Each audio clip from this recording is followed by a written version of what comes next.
പോവുകയാണ്. ശബരിമല സ്വർണ്ണക്കൊള്ളയിൽ അന്തിമ ശാസ്ത്രീയ റിപ്പോർട്ട് SIT കൈമാറി. ജംഷഡ്പൂരിലെ നാഷണൽ മെട്രോളജിക്കൽ ലാബിലെ റിപ്പോർട്ടാണ് കൈമാറിയത്. കട്ടിളപ്പാളികൾ മാറ്റിയിട്ടില്ലെന്ന് പരിശോധനയിൽ കണ്ടെത്തിയതായിട്ടാണ് സൂചന.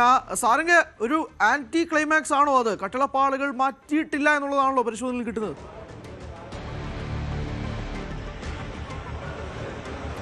ഹരി, തീർച്ചയായും. കാരണം സ്വർണ്ണക്കൊള്ളയുമായി ബന്ധപ്പെട്ട് തുടക്കം തൊട്ട് തന്നെ ആരോപിച്ച ഒരു കാര്യമായിരുന്നു പ്രധാനമായിട്ടും സ്വർണ്ണപ്പാളി അവിടെ നിന്നും മാറ്റി, അല്ലെങ്കിൽ അവിടെ നിന്നും കൊണ്ടുപോയ സ്വർണ്ണപ്പാളിയല്ല തിരികെ അവിടെ എത്തിച്ചത് എന്നായിരുന്നു വലിയ രീതിയിലുള്ള ആക്ഷേപം ഉയർന്നിരുന്നത്. അതുമായി ബന്ധപ്പെട്ട പല തെളിവുകളും അന്വേഷണ സംഘത്തിന് ലഭിച്ചു എന്നടക്കമുള്ള വിവരങ്ങൾ പുറത്തേക്ക് വന്നിരുന്നു. പക്ഷേ ശാസ്ത്രീയ തെളിവുകൾ ഇതിന് എതിരായിട്ടാണ് ഇപ്പോൾ വന്നിരിക്കുന്നത്. ജംഷഡ്പൂരിൽ നിന്നും നടത്തിയ ഈ ഒരു ശാസ്ത്രീയ പരിശോധനയിൽ സ്വർണ്ണപ്പാളിയിൽ നിന്നും ഈ ഒരു കട്ടിളപ്പാളി അല്ലെങ്കിൽ ദ്വാരപാലക ശില്പത്തിൽ അടക്കമുള്ള സ്വർണം പൂശിയ സ്വർണം, ആ സ്വർണ്ണമാണ് കൊള്ള നടത്തിയതെന്നാണ് മനസ്സിലാക്കാൻ കഴിയുന്നത്.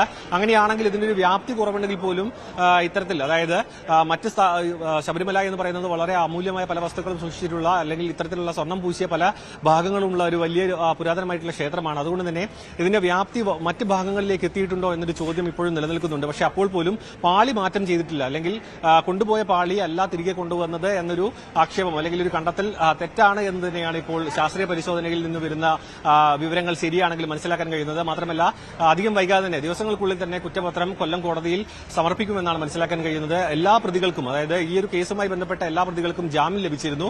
ആ സ്വാഭാവിക ജാമ്യം ലഭിച്ച് പുറത്തേക്ക് ഇറങ്ങുകയും ചെയ്തിരുന്നു. പക്ഷേ കൃത്യമായ തെളിവുകൾ, അതായത് ശാസ്ത്രീയമായിട്ടുള്ള തെളിവുകളും അതുമായി ബന്ധപ്പെട്ട മറ്റ് കാര്യങ്ങളെല്ലാം ശേഖരിച്ചുകൊണ്ടായിരിക്കും ഇനി കുറ്റപത്രം സമർപ്പിക്കുക എന്നാണ് തുടക്കം തൊട്ട് തന്നെ അന്വേഷണ സംഘവും കോടതിയും നിർദ്ദേശം നൽകിയിരുന്നത്. അതുകൊണ്ട് തന്നെ വരും ദിവസങ്ങളിൽ തന്നെ കുറ്റപത്രം സമർപ്പിക്കും. ഒപ്പം ഇതിൽ വലിയ വെല്ലുവിളിയായി നിന്നിരുന്ന തൊണ്ടി മുതൽ കണ്ടെത്തുക, അല്ലെങ്കിൽ ഈ ഒരു പൂശിയ സ്വർണം പ്രതികൾ കൈക്കലാക്കിയിരുന്നു എന്നാണ് കണ്ടെത്തൽ.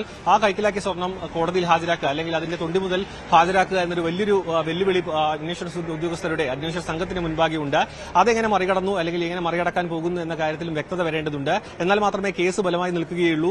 മാത്രമല്ല ഈ ഒരു അമ്പലവുമായി ബന്ധപ്പെട്ട, അല്ലെങ്കിൽ ക്ഷേത്രവുമായി ബന്ധപ്പെട്ട മറ്റ് പല കൊള്ളകളും അല്ലെങ്കിൽ പല തട്ടിപ്പുകളും ഇതിന്റെയൊക്കെ മറവ് പിടിച്ചുകൊണ്ടാണ് ഈ ഒരു അന്വേഷണത്തിന്റെ തുടർച്ചയായിട്ടാണ് പിന്നീട് പുറത്തേക്ക് വരികയും ചെയ്തത്.